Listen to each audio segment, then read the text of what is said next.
Now, telecommunications operators in the country have given the federal government a 7-day ultimatum to prevail on Kogi State to unseal some of their facilities which have been under lock and key in the state for a few days now. Now, the telcos say failure to unseal the facilities in 7 days will leave them with the last option of taking some undisclosed actions that will surely not be favorable to the business image of the country. Pressed to disclose some of the actions, the telcos say all they could reveal was that the actions would be detrimental to the image of the country as having put some ease of doing business steps in place. They also expressed concern about the dwindling quality of services around the FCT and Abuja, saying it is caused by the inability of the FCDA, the Office of the Director for Signage and Advertisement, to grant telcos permits to build infrastructure in the FCT. They called on President Muhammadu Buhari, Vice President Yemi Osinbajo, and the Chief Security Officers to prevail on these two states to avert a national telecom blackout. Welcome to Business Insight in PlusTvAfrica. I am Justin Akadonye.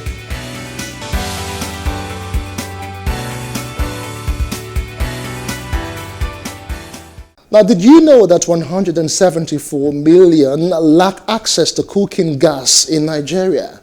And the FCC indict Google on defaulting online lenders and is to use U.S. law enforcement. These, as well as the closing figures at the NGX rounded up Business Nigeria this week. Here are the highlights.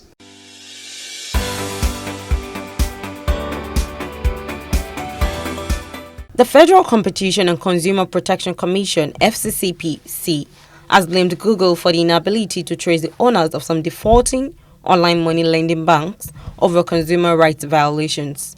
This indictment is coming 2 weeks after the Commission had ordered Google and Apple to enforce the withdrawal of these money lending applications from their stores where evidence of inappropriate conduct or use of the application in violation of the rights of consumers has been established.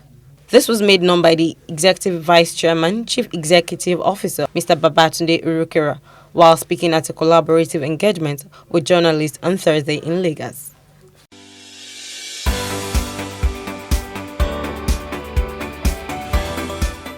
The Presidential Infrastructure Development Fund is going to complete 4 critical infrastructure projects worth 2.3 trillion naira.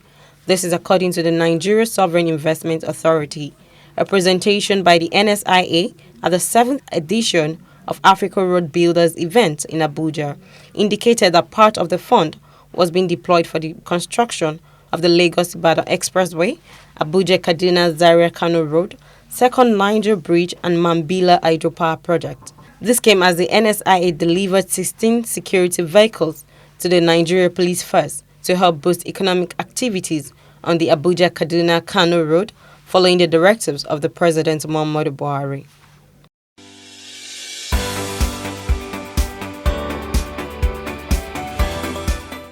About 174 million people in Nigeria lack access to the use of liquefied petroleum gas, popularly called cooking gas. This revelation was made by the federal government on Thursday. It said this was because of the high level of energy poverty in Nigeria, stressing that the promoters of global energy transition must adequately consider factors such as energy security and economic development. The Minister of State for Petroleum Resources, Chief Temipre Silva, disclosed this in Abuja at the 2022 Oloibiri Lecture Series and Energy Forum with the theme Global Energy Transition, Implications on Future Investment in the Nigerian Oil and Gas Industry.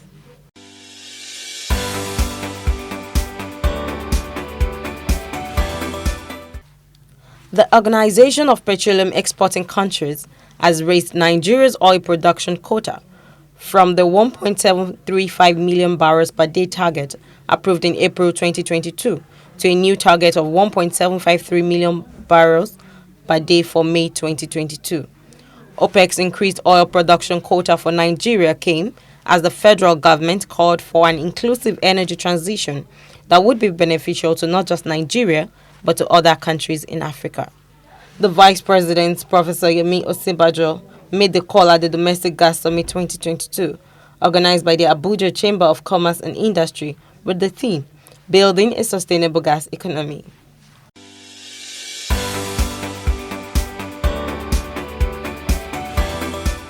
The Nigerian stock market all-share index closed the month of March in red, with a negative return of 0.91, snapping back-to-back gains recorded in January and February respectively. This is also the fifth consecutive year of losses for the stock market in the month of March, making the month one of the most bearish for stock market enthusiasts. No other month has recorded as many consecutive years of losses in the last 5 years.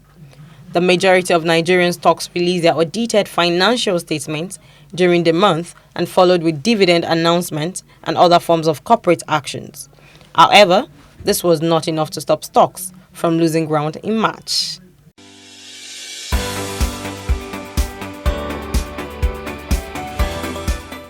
Those are the stories that made headlines this week. The Association of Licensed Telecoms Operators of Nigeria, ALTIN, has revealed that due to the rising cost of doing business in Nigeria and other issues, it is considering an upward review of tariffs. We'll bring you highlights of what happened at the briefing, where pressing issues affecting the telecom sector were addressed here in Lagos.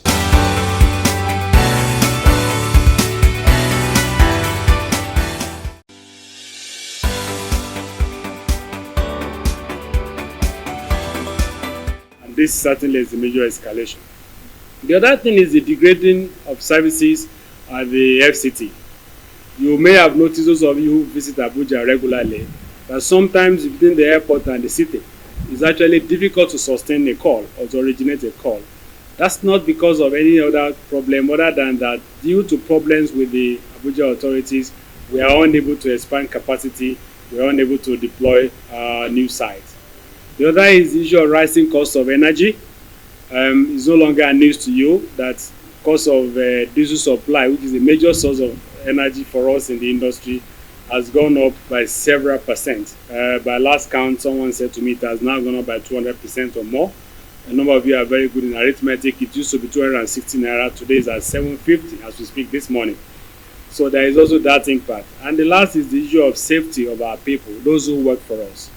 Because without these workers being safe, it is very difficult and almost impossible to maintain sites and to keep the networks running. So I welcome you, and then I will now go to my address. Seizure of sites and development in Kogi State. I'm not a lawyer, but lawyers said to me that when you obtain an ex parte order, you just wake up in the morning, you say, you know what, I don't like this guy. I want to close his house. So you go to court without telling him. You go to court without serving him a notice and report to the court that he has done something against your interests and get an authority of the court either to to seal his house or to seize his car. So in essence, a number of cases that has been brought against our members in Kogi State were obtained as ex parte order, which lawyers explain has just gone to court even without their knowledge, obtaining a judgment behind them and coming to the fore to enforce those judgments. So and that's also not well intended. Because if it was well intended, at least we should have a right of reply to whatever issue that is in dispute. And that's now our experience in Kogi State. This issue is likely to lead to total communications blackout in the entire Kogi State, part of Abuja, the FCT, and there is likely to be consequential impact on other neighboring states of Nasarawa, Benue, Enugu, Anambra, Edo, Ondo, Ekiti, Kwara, and Niger states.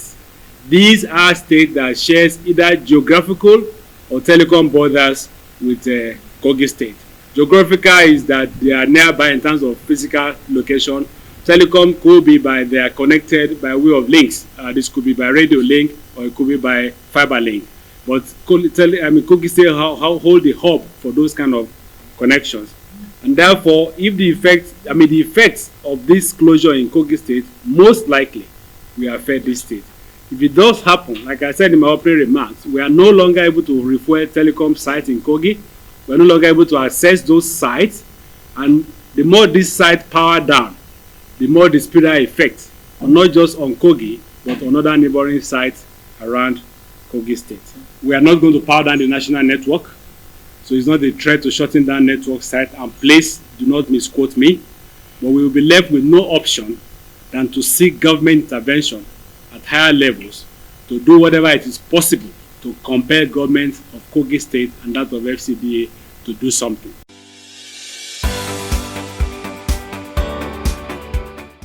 When IGR expectation changes, demand also changes.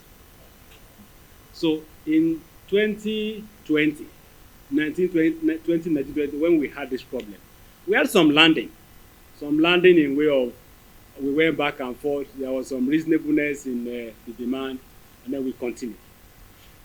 When a new, I don't know what to use, when a new revenue collector was appointed, we looked at the number and he said, no, this projection is not what he wants. Without recourse to the understanding that we had, he changed the numbers again. And that's where we always have a problem. We're organizations with process. If you have live contract or live understanding, if something will change, something has to change in the environment. So if Kogi, for example, wants more money for site build, for example, very few variables need to be considered. Has the traffic there increased? Has the number of people increased? Has the dynamics changed in the social economy of the state? So if all of these variables don't happen, in many cases because of migration, numbers actually go down in those areas. You have more people living in those areas than more people moving into those areas. So there is actually no reason for review of rates or changes on meters, if not for there is now a new revenue expectation. So you see, money blinds a lot of things. Once people put money as the first interest, it defeats the objective of reasonableness. And God, all they want is now the money, the money, the money, and the money. And we think again that our sector is a social sector. We're not an extractive industry. We don't mine oil. We don't mine resources. We provide social services. And revenue agencies should not see us as sources of revenue because we are actually an enabler of other sectors of the economy. All planning, all network planning, operational expenses that we have planned, projected for the year is based on the projection that diesel will cost at 200 and something naira per litre. Today it has gone to several multiples, and you know the implication of that. So that is one problem. Cost has gone up. Availability is a problem. Because if you consume 10,000 liters, you will say, okay, if one supplier cannot supply you a truck, another will supply you a truck. But if you consider the millions of liters of diesel that we consume on daily basis and on weekly basis, is a challenge sometimes to find them. And the third is the logistics. Because of the high cost, problem of non-availability, now logistics becomes a problem. Because when people don't have it, when they have it, and when people find it, to take it to where we need them is a problem.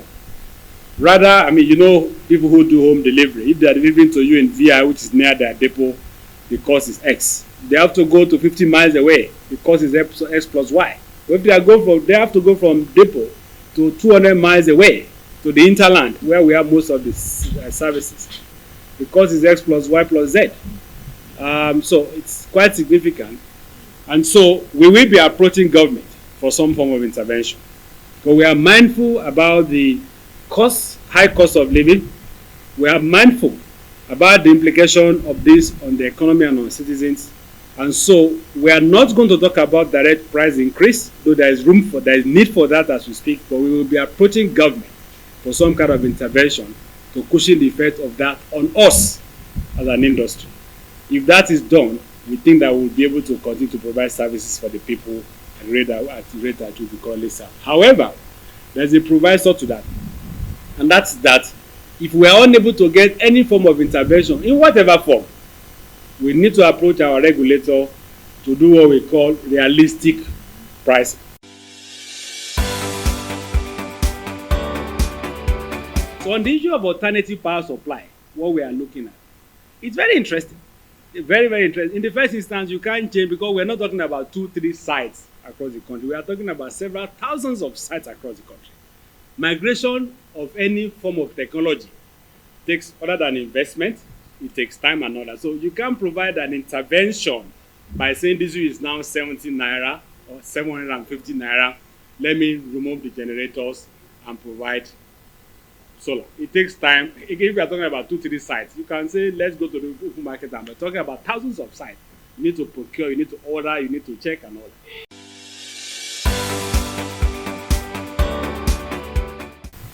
It is necessary if you actually have terrorist attack. Insurance, we call it force majeure, riot and civil act. Insurance for those kind of things are very expensive. And so what that then means is that in our normal common day practice, it's not an insurance you buy for, you pay for. Because really and truly those happens in extreme situation. The understanding being that the duty of government to keep everybody safe and secure. So when you have people dying on actions of terrorists or terrorism, it's bad luck. And knowing that, do you want to send husbands and all wives or children to go and work in those places? The answer is no. Now for the record, government must do something. Because if we don't do anything, you begin to have incidents of blackouts. You know, I'm glad that a lot of the seniors are here. Many years ago, we reported attack on our sites in those places. A lot of effort has been done to continue to provide seamless services in those areas. We did it by some means. I would thank all of those who support us to make it happen. But where access now becomes a problem, even where they physically exist and you can't get there, it's a problem. So we call on government to please do something on the state of our national security because of the short-term and the long-term implication. When services are available, people can communicate. If services are not available, it affects the life of people and the safety of people. We are reaffirm our commitment to work with government at all levels, security agencies at all levels, to continue to provide services, seamless telecom services, at all times and in all places.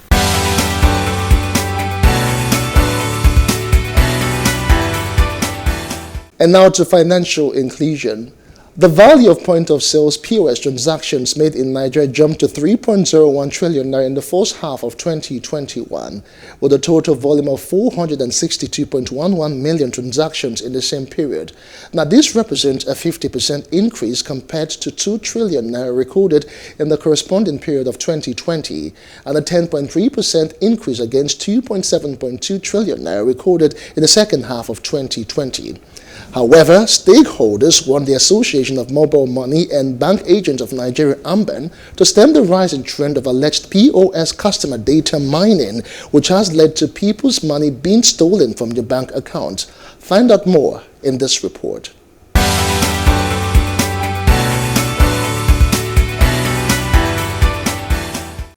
The impact of mobile money and agency banking hit a crescendo in the wake of the COVID-19 pandemic and the lockdown, with active point-of-sale terminals used by merchants for financial transactions recording about 3.1 trillion naira in the second quarter of 2021. The increase in the value of POS transactions in Nigeria shows the spending patterns of Nigerians and payment preferences, reaching all nook and cranny and, by extension, deepening the nation's financial inclusion drive. However, there have been complaints of proliferation of agents, lack of KYC, to even issues of theft and other fraudulent activities. The Yamban executive spoke of a task force for self-regulation while clarifying other grey areas. Just take one of the case studies. Part of the framework of the CBN is that a mobile money or bank agent should be in a brick and mortar location, like an address that is traceable. But what we have today are agents under umbrellas, trees. We have agents who are hawking this terminal. Rising from our 5th AMBA Annual National Conference held in Abuja last year, one of the resolutions that came out of our robust deliberations with all critical stakeholders was to begin self-regulation using our task force. Victor Olojo lamented that the members are often on the receiving end when it came to counterfeited bills and other fraudulent activities, making a renewed call for adequate trading. There was a robbery case that happened in the East, and somebody's phone was snatched, and those bad guys came to Lagos. They took the SIM and transferred the funds to an agent, and the agent innocently actually served that customer, not knowing that that customer is actually, an armed robber. What we find out now is that those merchants now turn their outlet to mobile money agent outlet, and that's not what the POS is meant for. And those that give out the POS know that this is what is going on. But they will not query them because what they want money. The growth in the number of POS businesses in the country has formed a major source of employment for Nigerians, especially the youths.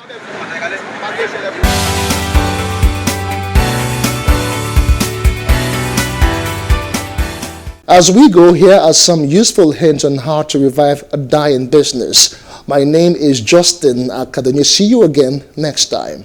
Bye for now.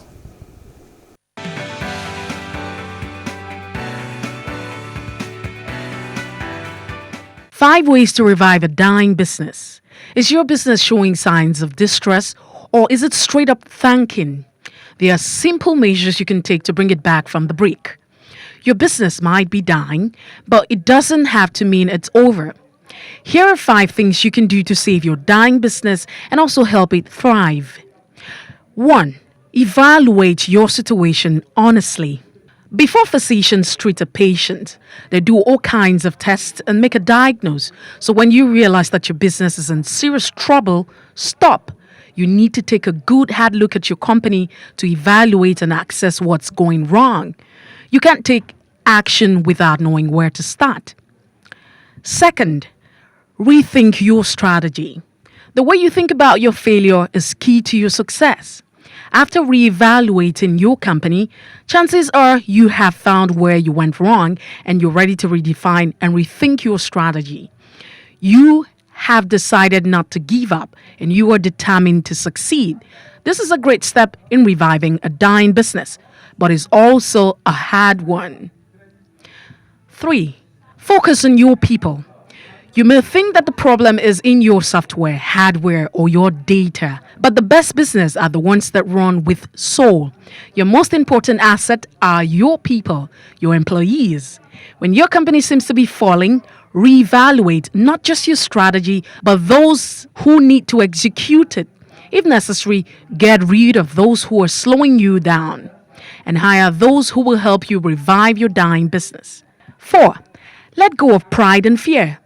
Rather than playing the blame game, which will get you nowhere, successful CEOs and business leaders know that admitting their faults and showing genuine humility will help rebuild and reboost their organization. When business leaders are unwilling to change or stick to preconceived ideas of what they think will work, it is a recipe for disaster. And 5, don't lose your passion. Now, passion is what made you start your business in the first place, and it will help you to keep going. Passion may not always come with the voice of reason, but it may be the fuel you need to reignite that fire. So you see, your business can actually thrive.